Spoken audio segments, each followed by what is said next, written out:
I used to think mornings belonged to people who had their lives figured out.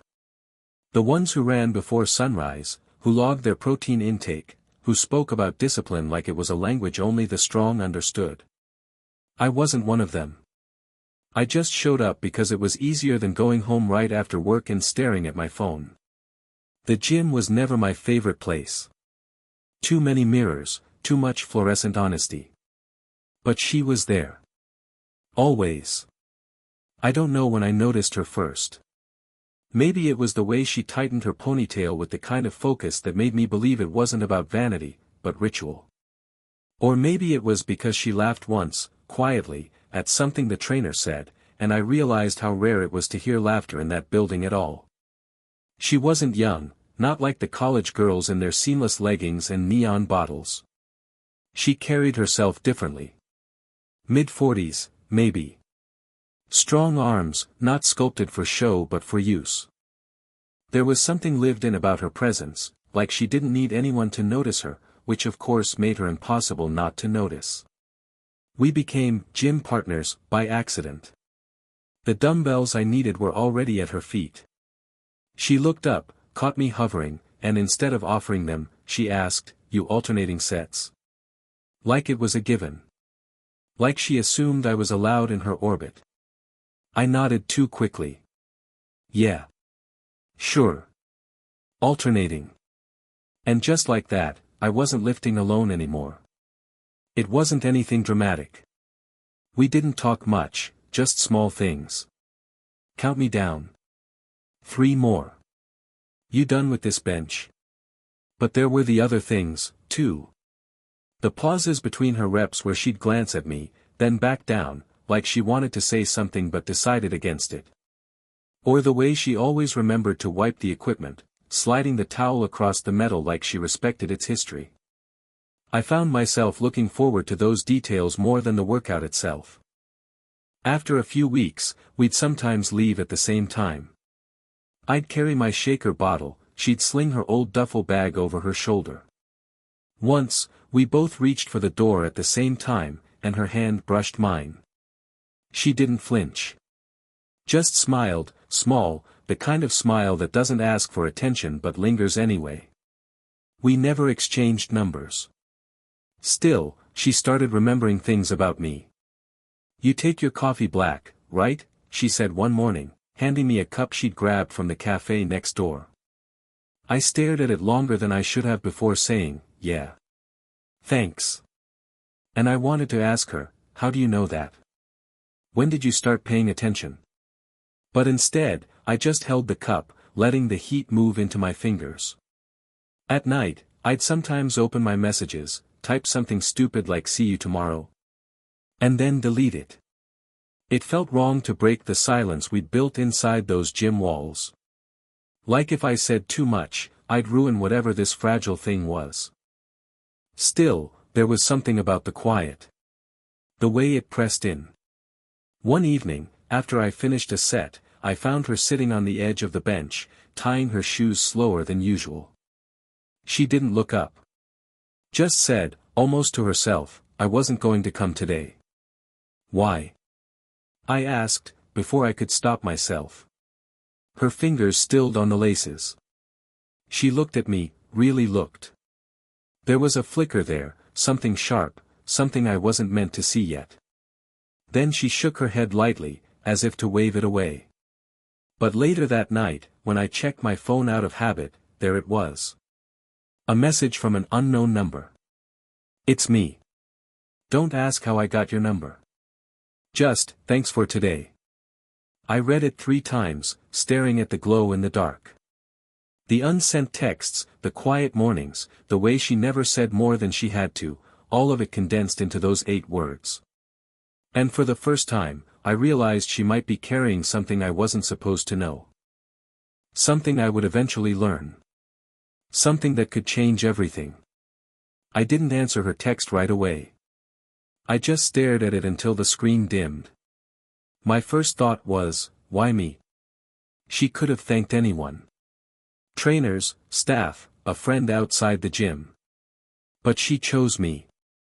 The next morning, she was already there, stretching in the corner, her duffel bag beside her. She didn't mention the text. Neither did I. But when our eyes met, I felt the weight of it, like there was now a thread stretched between us that wasn't there before. We fell back into our routine, sets and counters, water breaks. But something was different. She lingered longer between reps, asked me once if I was eating enough, brushed chalk off my shoulder with the back of her hand. Small things. Nothing that would mean much if anyone else saw, but to me, it was like learning a new language only the two of us spoke. One evening, after we finished, she surprised me by saying, "Do you want tea? There's a place near here. Not fancy." I nodded before I thought about what it meant. The tea shop was nearly empty, just the hum of the fridge and a radio playing old love songs. She ordered chamomile, I got green. We sat across from each other in a booth too small for the space between us. She didn't talk at first. Just stirred her tea, even though there was nothing in it. Then, almost offhandedly, she said, "I've been divorced 8 years. Still feels like yesterday sometimes." She didn't look up when she said it. And I knew it wasn't an invitation for pity. It was a fact, laid down on the table between us like a spare napkin. I wanted to ask questions, but all I managed was, "That's a long time." She said, sipping. Long enough to get used to quiet. Not long enough to stop missing the noise. Something in me tightened. I thought about my apartment, about the half-eaten takeout, the unsent messages on my phone, the TV I left running for company. Different lives, same silence. I wondered if she knew how close I was to telling her that. Instead, I folded my napkin into smaller and smaller squares, until it was just a tight little knot in my hand. We left without saying much more. But when we stepped outside, the air was cooler than it had been when we went in. I offered to walk her to her car. Halfway there, she stopped to adjust the strap on her bag. My hand went out without thinking, steadying the fabric against her shoulder. It was nothing, just a practical gesture. But she froze for the briefest second, her breath catching the way it does when someone touches a bruise you didn't know was still sore. She didn't say anything. Just gave me that small, impossible-to-read smile again. And later that night, lying awake, I kept replaying it, her hand over her teacup, her voice when she said, "Quiet," the pause when I touched her shoulder. I don't know why that moment stayed with me, maybe because it felt like someone finally saw me. Our rhythm at the gym changed after that tea. It wasn't just sets and reps anymore, it was pauses. She'd sit a little longer at the edge of the bench, wait for me to notice. I'd catch myself adjusting my grip on the bar, not because I needed to, but because it gave me another second to look at her. But then she pulled back. One morning, I found her already mid-workout, earbuds in, no shared nod, no, you alternating. Just a quick half-smile that didn't quite land. I hovered too long before setting up on another bench. The silence felt louder than the clanging weights around us. Between sets, I checked my phone, even though no one ever texted me that early. I thought about her message from days ago, how unexpected it had felt.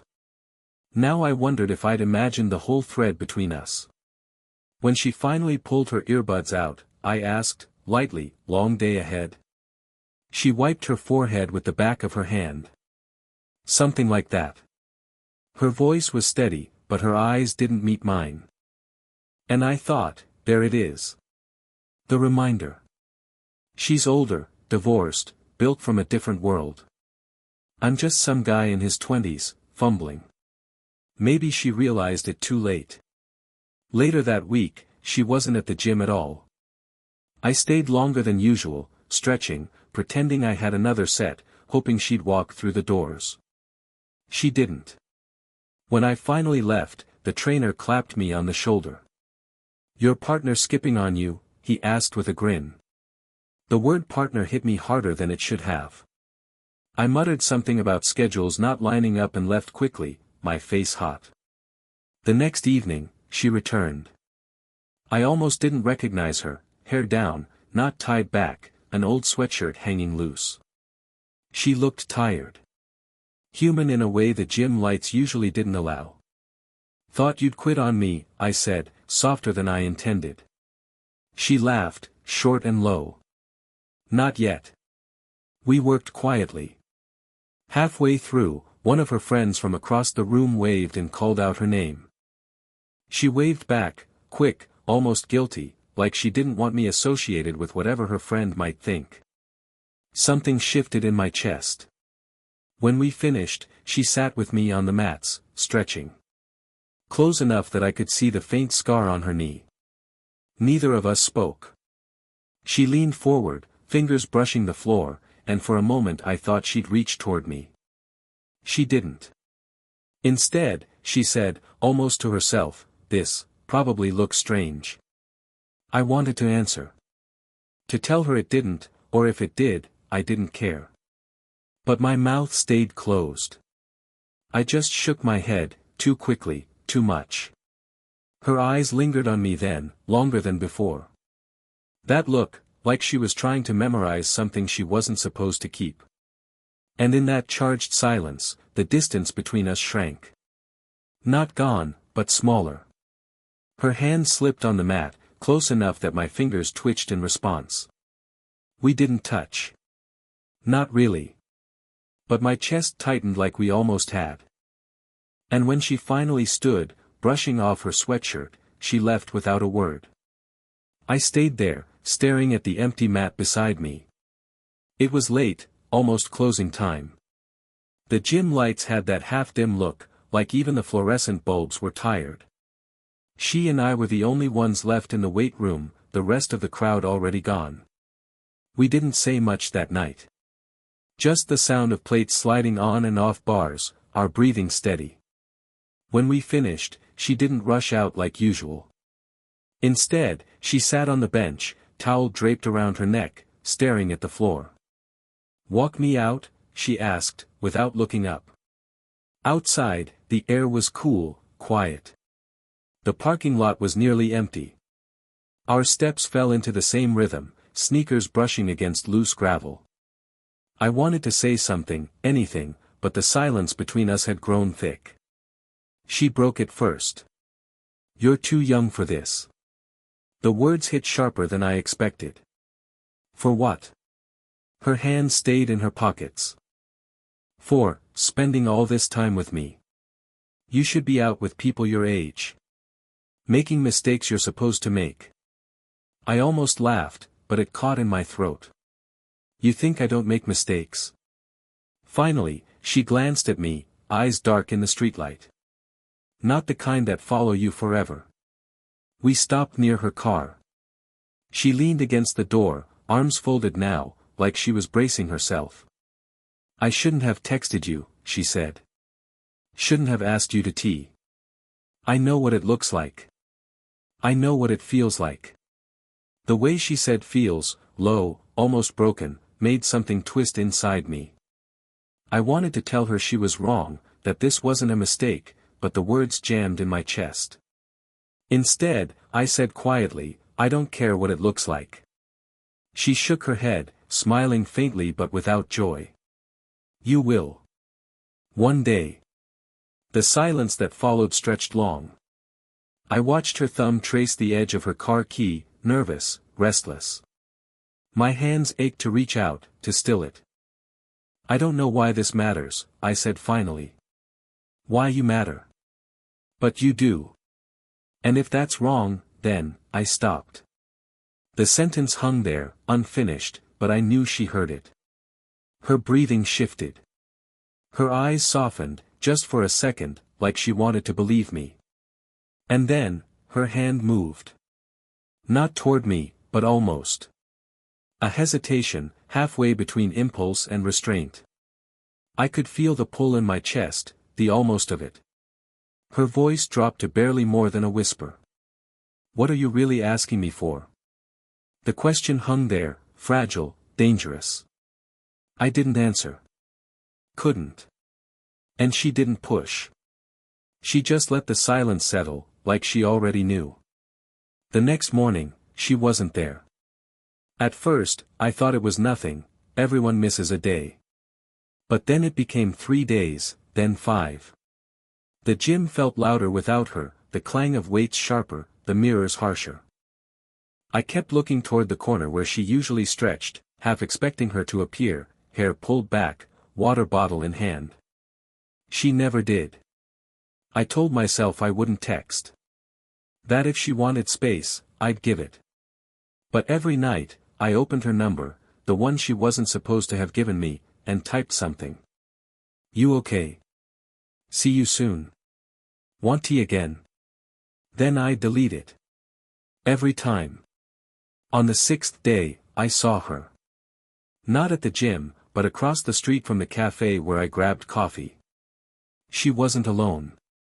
A teenage girl walked beside her, dark hair tied the same way, expression caught somewhere between boredom and affection. Her daughter. It had to be. I froze, half hidden behind the window, coffee cooling in my hand. They laughed at something I couldn't hear. She looked lighter with the girl, shoulders unclenched, like she'd stepped into a version of herself I hadn't seen. And then, just as quickly, her expression shifted, she looked over her shoulder, scanning the street. A reflex, like she was afraid of being caught in a place she shouldn't be. I left without finishing my drink. That night, I didn't sleep much. The pieces arranged themselves, the quiet way she avoided questions, the word divorced, the pauses that stretched too long. She wasn't just carrying her own silence. She was carrying someone else's. When she finally returned to the gym a few days later, I felt something I didn't expect. Not relief. Not anger. Something closer to hesitation. She looked at me like nothing had happened. Alternating sets, she asked, same as the first day. I almost said no. Almost walked away. Instead, I nodded, wordless. We lifted in silence, every rep a weight I couldn't name. Between sets, I caught her glancing at me, as if measuring whether I'd noticed her absence. Whether I'd seen more than I was supposed to. I wanted to ask her why she disappeared. Wanted to ask who the girl was. Wanted to ask if I was just filling time until she remembered why I didn't belong in her world. But I said none of it. When we finished, I stayed behind, pretending to stretch. She left with her bag slung over her shoulder, same quiet smile, same unreadable eyes. I watched her go, waiting for her to look back. She didn't. Later that night, I typed out a message, you don't have to explain. Just, don't disappear again. I stared at it until my eyes blurred, thumb hovering over send. Then I erased it. I didn't feel heartbroken. I felt paused. Like life forgot to finish the sentence. And I wasn't sure if it ever would. It happened outside the gym, but not in the parking lot. She was sitting on the curb, duffel bag at her feet, water bottle rolling slowly in the gravel. The night was heavy with the kind of heat that sticks to your skin, even after the sun's gone. I almost walked past, afraid she wanted to be alone. But she looked up. You're late, she said, though it wasn't true. I sat down beside her anyway. We didn't speak for a long time. Just the sound of cars moving in the distance, a loose can rattling across the pavement. Finally, she said, you saw me. The other day.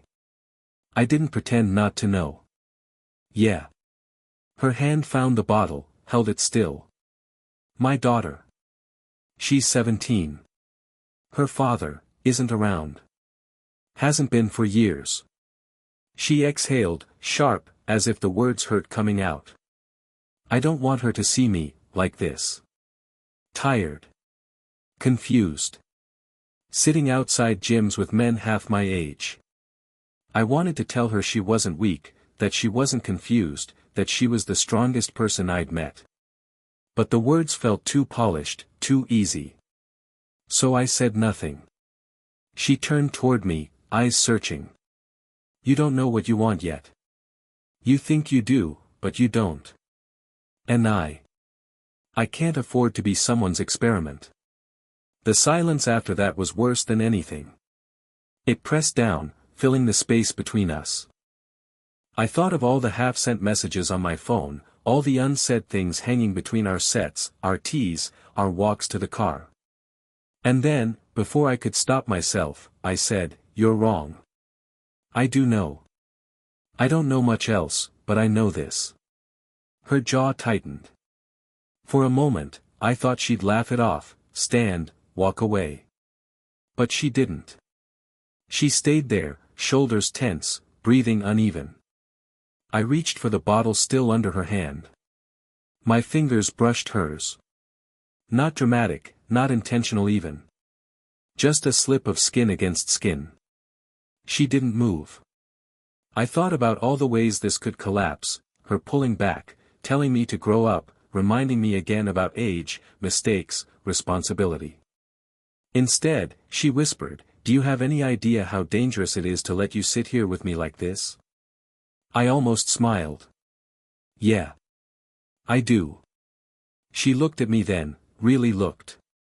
Like she was measuring the cost of letting down a wall she'd held up for years.